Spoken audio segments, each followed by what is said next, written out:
All right. Think we're running? Hello, welcome to another one of these. I hope you're doing wonderfully after this holiday weekend. At least we did a Christmas. I just had my mom over, exchanged some presents, sent her along with some gifts for other people that she was going to see along her Christmas adventures. And I really just mean going to drop some stuff off for my grandparents. Um, so yeah, that was all pretty good. Mostly relaxing. Made a horrible decision to use some eShop credit that I got to get Story of Seasons Friends of Mineral Town, which I got into not even really a debate. It's not called Harvest Moon Friends of Mineral Town. It's called Story of Seasons Friends of Mineral Town. Story of Seasons is a sort of split off from Harvest Moon. It's taking some of the original development staff that put that together to create games that were more like the original Harvest Moon games, and the Harvest Moon franchise is doing things a little bit differently now. That's still Natsume, but Marvelous and Xseed make the Story of Seasons games, which have been a lot more like the just Harvest Moons of old. If people like Stardew Valley, then you'll probably like these Story of Seasons games, at least where they've been going. One of the biggest inspirations for Stardew Valley, at least cited by the developer, was Harvest Moon Friends of Mineral Town, which when I first got that, it was for the GBA, and it's like the Game Boy Advance, and it was super nostalgic this Christmas because I think I got it for Christmas. Like, it feels weird to say decades ago, but decades ago, probably close to 20 years ago, whenever I think it was like around the time I would have got my Game Boy Advance SP. I think it was right before that. Like, I could have gotten an SP, but I got a Game Boy Advance a little bit before the SP came out. So I was playing Harvest Moon on the old purple one, Game Boy Advance, for a while. But I spent so much time playing that game. It was so... I don't even know if I want to call it fun. It's a routine that you could just do over and over again. The way that time passes in the game isn't real time, so it's not like going into Animal Crossing and you have to play through a day and then you're out of things to do for that day. Like, I think it's every 5 seconds is 10 minutes in the game. So it goes by pretty quick. So you are pretty time constrained. Not at the beginning of the game. The whole thing is like your grandpa passed away, had a farm, and you get a letter from the mayor of that town that he lived in, where his farm was, and he's like, "Hey, your grandpa gave you this farm. Do you wanna take it?" And you basically just say yes, and then you just start running the farm from the first day of spring, the year you get there. And there's not like a ton for you to do initially. You just, like, even the mayor's just like, go collect things that you find on the floor and sell it, which typical kind of RPG type fare.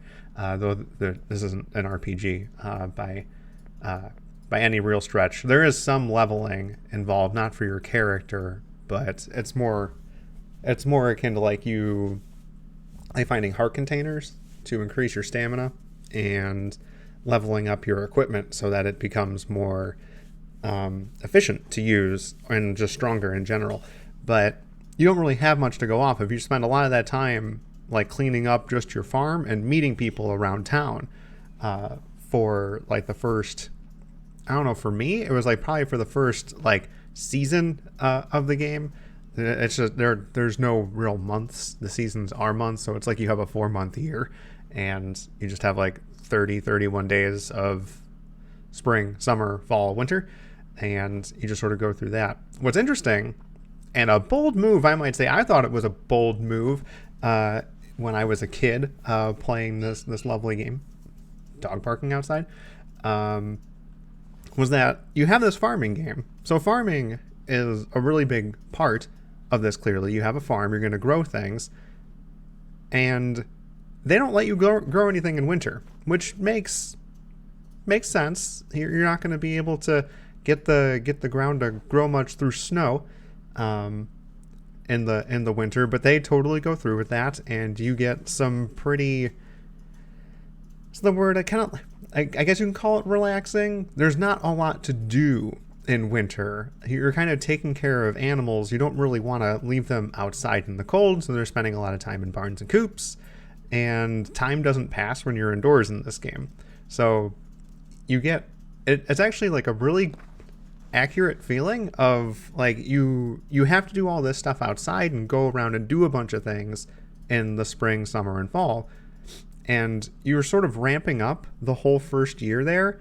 So in spring it's like, okay, I'm learning how the game works, I'm like cleaning up my farm, I've maybe planted a few crops just to see what it's like, I've met some people. In summer you're like, okay, at least my farm's kind of clean, I might be growing some more stuff. There's more festivals and like events that are going on in the town right above your farm. You're probably doing things like upgrading your tools more and exploring a bit more, collecting materials and things like that. And in fall, you're just like, okay, I get it. I know how to do this now. And you start doing a lot more crop management. You might even be talking with some of the what are called harvest sprites, which are like little helpers that can help you with your farm stuff. You might even have picked up a cow or a sheep or some chickens by this point, and you're taking care of animals and crops. And then like you're going full speed, ramping up a ton. We'll go this way. From that perspective, it's up and to the right. And then you get hit with winter, and you have to put everything inside. And time doesn't go as fast because you spend most of your time indoors. So, like, where you're trying really hard to get stuff done between 6 a.m. and about 10 p.m., if you want to go to sleep and recover your stamina. And it's, like, hard to fit everything in there. Not so much in the first year, spring, but it starts getting harder in summer, and it gets really hard in fall.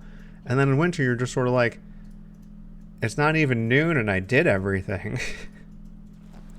And they did a good job. Like that's like probably a pretty accurate feeling. It's you're doing so much stuff, you're so busy, and now even with like the routine that you have, still going through some of this, like taking care of animals and things like that, doing a little bit of just exploring the area, digging around in mines. But as I said, time doesn't pass inside. So when you come back out, it's like feels like no time has really passed, and it's just like, okay, I guess I'll walk around the town and talk with people more. But even then you make it back to your farm and it's like 3 p.m. and it's like, I used to be doing stuff for another like 5 to 6 hours still. Crazy. Like I felt it was a bold decision to do that, but a very accurate one. It wasn't one that helped the game feel more like a farming simulator.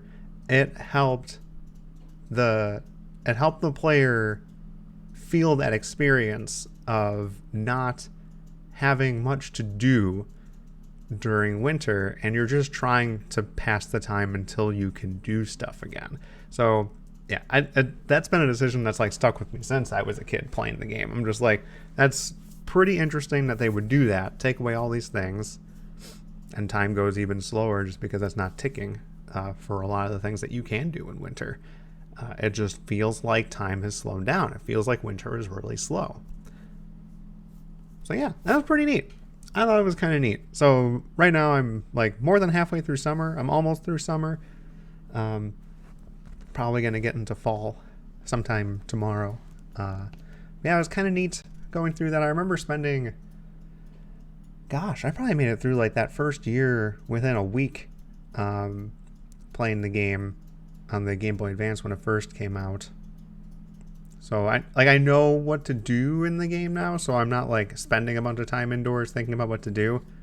And now the power of the internet's at my beck and call, so I can look up things that I forgot. But like thinking back to how much of that game I did learn about or just figure out is kind of crazy. There's a lot of stuff to do, and the game does a good job of having it available. It's just in very manual ways. Like if you want to learn any kind of tutorial stuff, that's on like a bookshelf in your house. There's like a TV there that can like it'll let you know what the weather's going to be like the next day. You can learn like, you can watch like silly soap operas and things on the TV. They're really just text-based stuff. Or learn like recipes from like a cooking channel. In the old game, the first iteration, every Sunday there'd be like a what's it called? I forget what they're called. Where you call in to purchase things. I can't remember what those things are called. That's gonna bug me.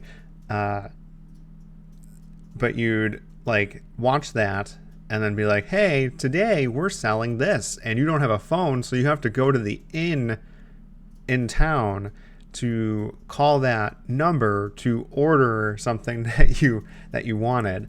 But I didn't know the schedule for that. I didn't know that like every Sunday that would happen. It's just I would do those things and remember them. And like the game does a good job of like, oh, there are other mechanics in the game that aren't just basic tutorial stuff. Well, if you go to the library, there's books on all of how this town works, or how to raise your animals in the best way, or rumors or myths about like the harvest goddess and things like that. Like, it's all things that you can find organically in the game if you want to. And what's even sillier is that, like, I guess I say silly, but it's kind of neat. It's immersive, I suppose. It's an immersion tactic that all of these things are on schedules. So, like, the library isn't open on Mondays, but it's open from 10 to 4 every other day.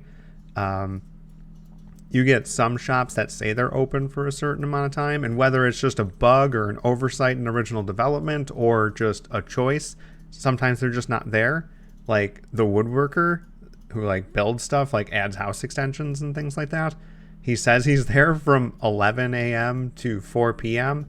every day but Saturday, and he shows up late every day. He shows up at 11:10, and he also just leaves the shop at 1 p.m. like 3 out of the 6 days that he's there.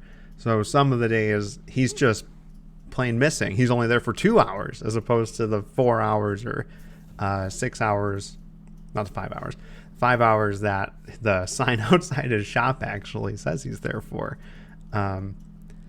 But it's a kind of a living, breathing thing, and all of these characters are still like on loops and predictable routines, but you can learn them, meet them while they're at certain places.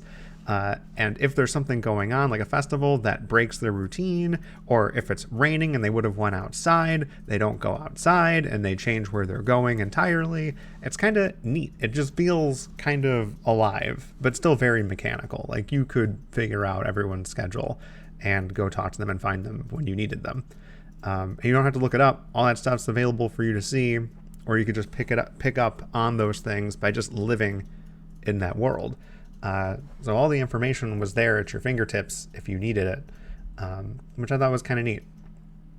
Not being able to just go on the internet and find all the answers when I was a kid, and having a game that was this kind of pretty deep world where you can spend in-game years going through the game and still learn a few things, but always be able to find it out was pretty neat.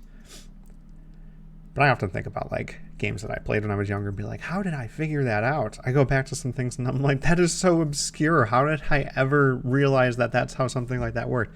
But that's probably a different conversation for a different day. But I guess what we talked about was Story of Seasons, Friends of Mineral Town. A little bit of comparison to how it was like when I was younger and how it is coming back to that now. And they did a good job.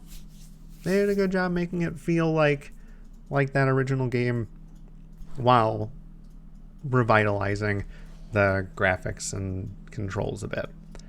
There were some things that like you'd find like I remember playing it on the GBA and I'm like, the controls here are weird. I don't know why this was a decision that was made.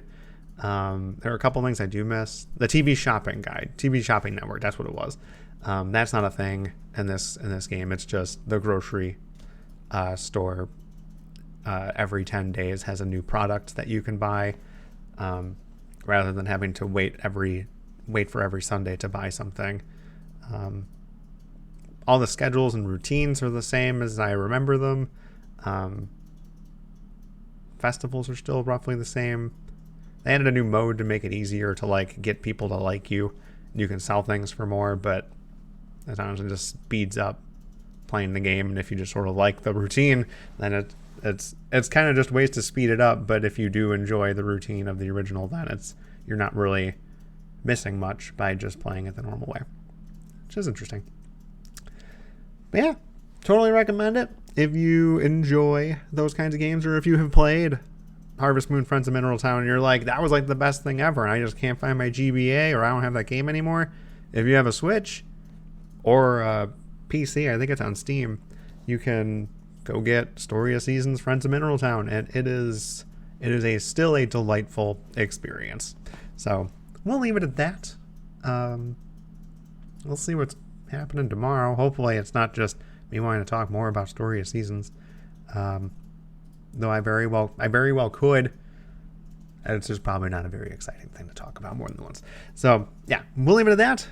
Hope you're having a wonderful day. Hope you continue having a good day into tomorrow. And yeah, we'll talk to you then. See ya.